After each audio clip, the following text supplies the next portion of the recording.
Shalom, it's Joanna again. Okay, so taking a look at some of the famously decontextualized verses, start with Jeremiah 23, verse 6. See, a time is coming, declares the Lord, when I will raise up a true branch of David's line. He shall reign as a king and shall prosper, and he shall do what is just and right in the land. And in his days Judah shall be delivered, and Israel shall dwell secure. This is the name by which he shall be called, the Lord our Vindicator. This hasn't happened yet. Judah has not been delivered. Israel does not dwell secure. And about him being called the Lord our Vindicator, there's another video on that. Please watch the link in the side. Moving on, Jeremiah 33:12-18. Thus said the Lord of hosts, in this ruined place without man and without beasts, and in all its towns there shall again be pasture for shepherds, where they can rest their flocks, in the towns and hill country, in the towns of Shephelah, and the towns of the Negeb, in the towns of Benjamin, and in the environs of Jerusalem, and in the towns of Judah. Sheep shall pass again under the hands of one who counts them, said the Lord. See, the days are coming, declares the Lord, when I will fulfill the promises that I made concerning the house of Israel and the house of Judah. In those days and at that time I will raise up a true branch of David's line, and he shall do what is just and right in the land. And in those days Judah shall be delivered, and Israel shall dwell secure. And this is what she shall be called, the Lord our Vindicator.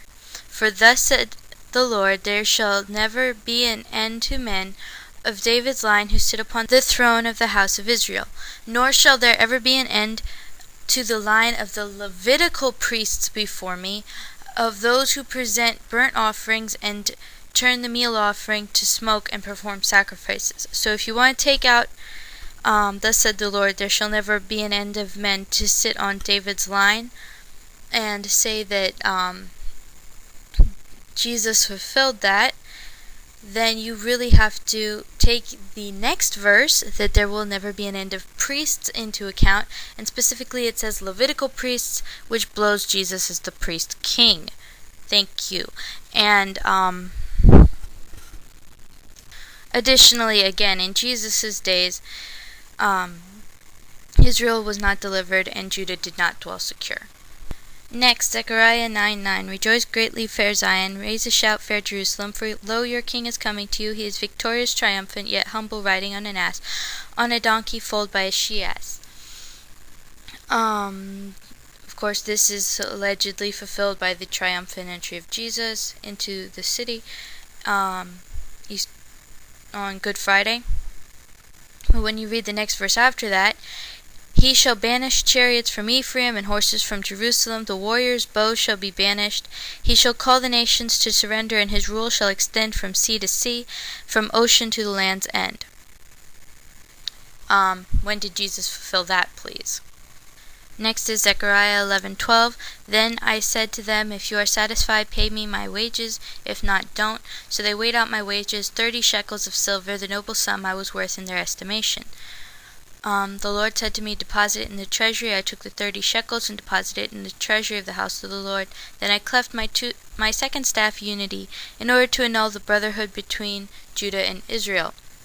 When you look at the context, the prophet is having some trouble with his other shepherds. This doesn't have to do with the 30 pieces of silver for which Jesus was sold.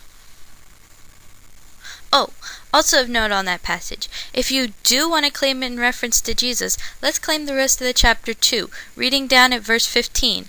Then the Lord said to me further, get yourself the gear of a foolish shepherd, for I am going to raise up in the land a shepherd who will neither miss the lost sheep, nor seek the strayed, nor heal the injured, nor sustain the frail, but will eat the flesh of the fat ones and tear off their hooves.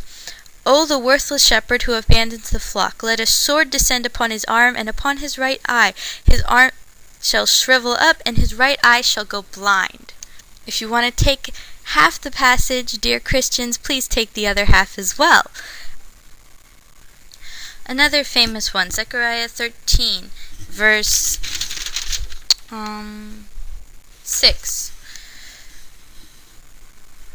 And if he is asked, "What are these sores on your back?" he will reply, "From being beaten in the homes of my friends." This, like the last one we looked at, is about a false prophet. "In that day, declares the Lord of hosts, I will erase the very names of the idols from the land, and they shall not be uttered any more, and I will make the quote-unquote prophets and the unclean spirits vanish from the land. If anyone prophesies thereafter, his own father and mother who brought him into the world will say to him, 'You shall die, for you have lied in the name of the Lord.' And his own father and mother who brought him into the world will put him to death when he prophesies."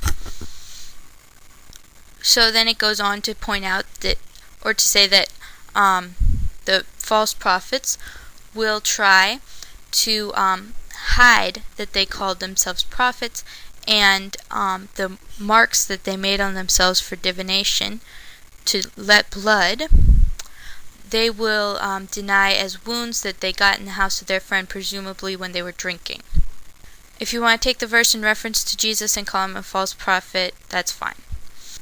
I haven't met a Jew that will have a problem with that.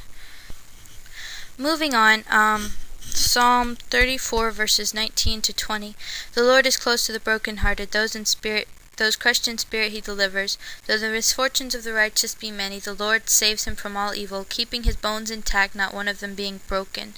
One misfortune is the death blow of the wicked, the foes of the righteous shall be ruined. The Lord redeems the life of his servants, all who take refuge in him shall not be ruined." Now, to say that verse 21, "keeping all his bones intact, not one of them is broken," is taking it out of context. This is a poetic passage and not meant to be a prophecy or taken literally.